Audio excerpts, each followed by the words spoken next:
own personal history, I think it's fair to say that since the end of World War II, and increasingly in the most recent decades, we have managed to create the world's first truly global empire.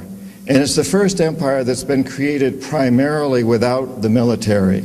It's been created by economic hitmen, by people like what I once was.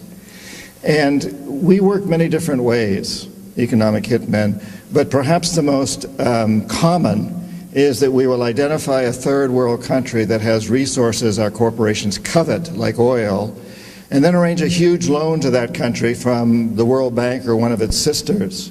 But the money never goes to the country.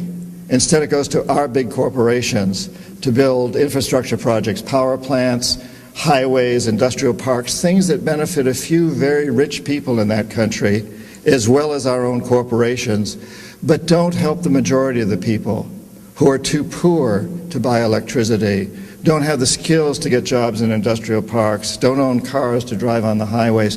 And yet those very people, the whole country is left holding a huge debt so that it can't pay for education and social services and health care for its people. In fact, the debt is so huge by intent that at some point we economic hitmen go back and we say, listen, you owe us a lot of money. You can't repay your debts, so sell your oil real cheap to our oil companies without regard to the environment. Vote with us on the next critical United Nations vote. Send troops in support of ours to some place in the world like Iraq. And in that way, we've created this empire. On the few times when we economic hitmen fail, as I talk about in the books, as I failed in Ecuador with Jaime Roldos and in Panama with Omar Torrijos, then the jackals go in. And these are men, maybe a few women, who overthrow governments or assassinate their leaders.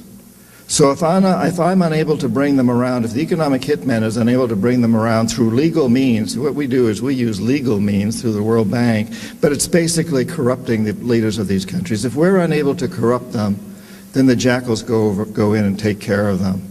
So when I failed with Jaime Roldos in Ecuador and Omar Torrijos in Panama, the jackals assassinated them.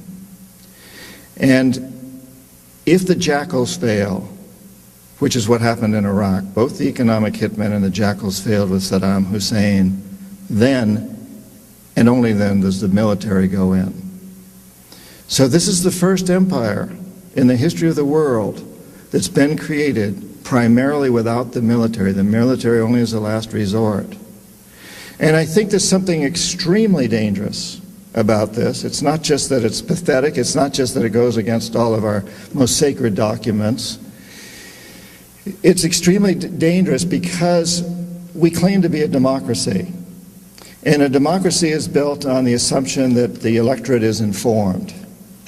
And if the electorate doesn't realize what we're doing internationally, if the electorate doesn't understand the main basis of our foreign policy, which is what I've just described, then the electorate is not informed and therefore cannot vote intelligently. And therefore you even have to question whether we're truly a democracy.